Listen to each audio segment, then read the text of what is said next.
در اول صحبت گفته شد که جنبه جسمانی ما نیاز به تغذیه داره. مجرای تغذیه جنبه فیزیکی و جسمانی و مادی ما هم بدون تردید دهن است و بینی. اما همون گونه که جنبه جسمانی ما نیاز به تغذیه داره، جنبه روحانی ما، جنبه معنوی ما هم نیاز به تغذیه داره و این جنبه وقتی نیاز به تغذیه دارد، مجرای تغذیه است هم مجرای تغذیه‌اش هم چشم است و گوش ما است. خوب در نظر داشته باشیم که مجرای تغذیه جنبه مادی و جسمانی ما و شما بسیار هم وسایل تصفیه کننده زیاد را خدا در اون راستا و در اون مجرا تعبیه کرده. اجازه بدید من دو سه تا نمونه بگم. مثلا مجرای تغذیه جنبه مادی ما و شما وقتی بینی باشه، هوایی را ما تنفس میکنیم. خدا توسط موهای ریزی که در داخل بینی ما و شما قرار داده است، هواهای مسموم را همونجا تصفیه میکنه و نمیگذاره این هواها چه مسموم چه غیر مسموم وارد ریه انسان شود و مشکل تنفسی و امثال اینها برای انسان ایجاد کنه. مثال دیگر از دهن وقتی مجرای تغذیه جنبه جسمانی ما و شما و فیزیکی ما و شماست، وقتی ما و شما غذا را داخل دهن میکنیم، اگر عذر میخواهم اگر بالی از پشه را و یا مگس را انسان با غذا نبینه، چشمش وارد بدنش کنه، وقتی وارد بدنش بکنه، خدا این وضعیت و این مجرای تغذیه جنبه مادی را قسمی تنظیم کرده، قسم وسایل را تعبیه کرده و قسم حساس آفریده که فوراً معده شروع میکنه به ناراحتی کردن تا غذای خورده شده را، عذر میخوام از شما و از همه بینندگان، تا اون غذایی که با پشه وارد معده شده تا اون غذا را بیرون نریخته، معده هیچگاه ناآرامی خود را به آرامش نمیرسانه و هیچگاه آرام نمیگیره. مثلا غذا را وارد دهن میکنیم، غذاهای دیگر هم هست، ریگ هم هست، دندان ما و شما فریاد میکشه که این ریگ را ولو من به یک صورتی وارد معده بکنم هضم شدنی نیست، در حالی که این دندان ما و شما استخوان‌های دندان هیچ موی رگ‌ها و رگ‌های بزرگ و کوچک در داخلش نیست، اما چرا این گونه حساس است که غذاهای دیگر میجوه و هیچ فریاد نمیکشه، اما فوراً در مقابل این ریگ فریاد میکشه.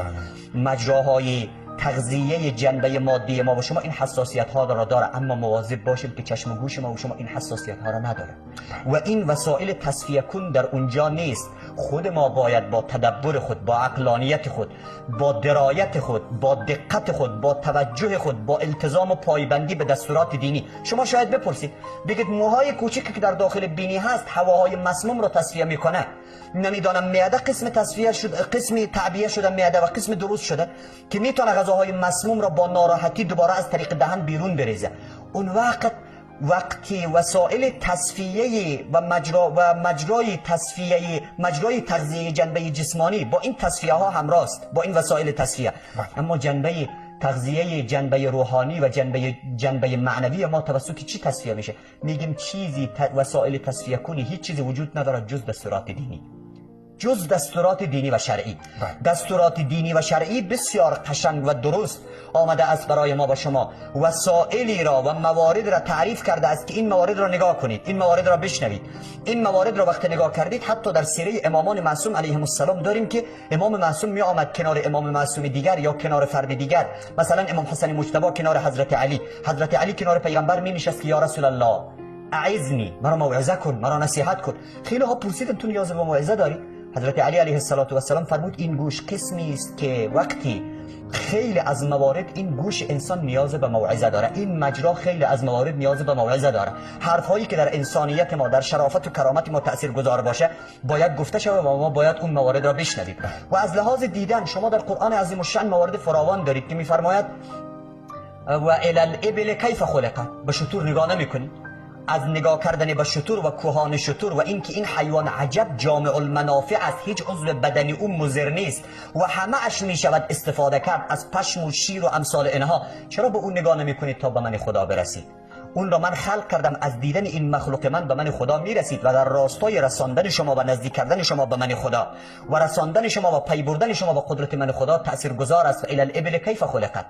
و الی الارض کیف سطحت، به زمین نگاه نمیکنید چطور مسطح آفریده شده است، و الی الجبال کیف رفعت، به کوه نگاه نمیکنید با نگاه کردن به کوه چطور شما به من خدا نمیرسید که خدایی که این کوه را خلق کرده است و این کوه در واقع میخ زمین است که اگر کوه ها نبود زمین نصب و انضباط خود را از دست میداد و در در اون سرزمین هایی که زمین لرزه خیلی زیاد است اگر کو زیاد داشته باشه باز هم میزان تلفات و امثال اینها یک مقدار کم است، اینها همه نمایانگر قدرت من خداست. و اون موارد دیگری که خدا و دستورات دین و آموزه های دینی به ما سفارش کرده است که این موارد را نگاه نکنید که در فساد اندیشه تان، در فساد ذهنتان، در فاسد کردن شخصیتتان، تینتتان و اندیشه تان یک مقدار تاثیرگذار است. وقتی غذای مسموم معده انسان را میتونه سمی کنه و زهری کنه، آیا شنیدن هر گونه مصاحبه انسانهایی که اصلا نسبت به دین و آموزه های دینی التزام نداره و هر چه دلشان شد میگویه، وقتی خود را یک مقدار پای صحبت های اونها ملزم کردیم که باید بنشینیم، آیا اینها جنبه روحانی و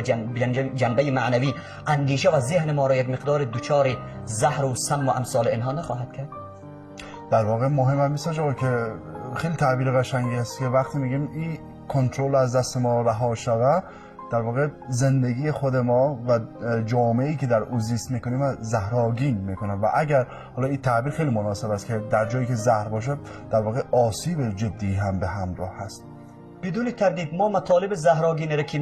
میشنویم یا میبینیم، منظره های نمیدانم مستهجن و امثال اینها را که میبینیم، این دیدن این منظره های فاسد کننده، شنیدن این موارد فاسد کننده، اون وقت اندیشه مرا پر از سم و زهر خواهد ساخت. آن وقت 2 روز بعد و 3 روز بعدی که من وارد جامعه شدم، من در کلاس درس قرار گرفتم، من جلوی روی انسانهای دیگر قرار گرفتم تا نسبت به اونها مطالب را بیان کنم، اون وقت من واژه تلفظ نمی کنم، من اون وقت حرف نمیزنم، از زبان من گویا نارنجک های بیرون می آید که برای به قتل رساندن انسانها و کشتن اندیشه انسانها و از بین بردن انسانها نسبت به هر گلوله کشنده تر خواهد بود. به تعبیر او روانشناس که به اندازه که واژه های زهراگین و سمی انسان کشته است، گلوله ها به این اندازه انسان نکشته است. بسیار خوب آقا، سپاسگزارم. و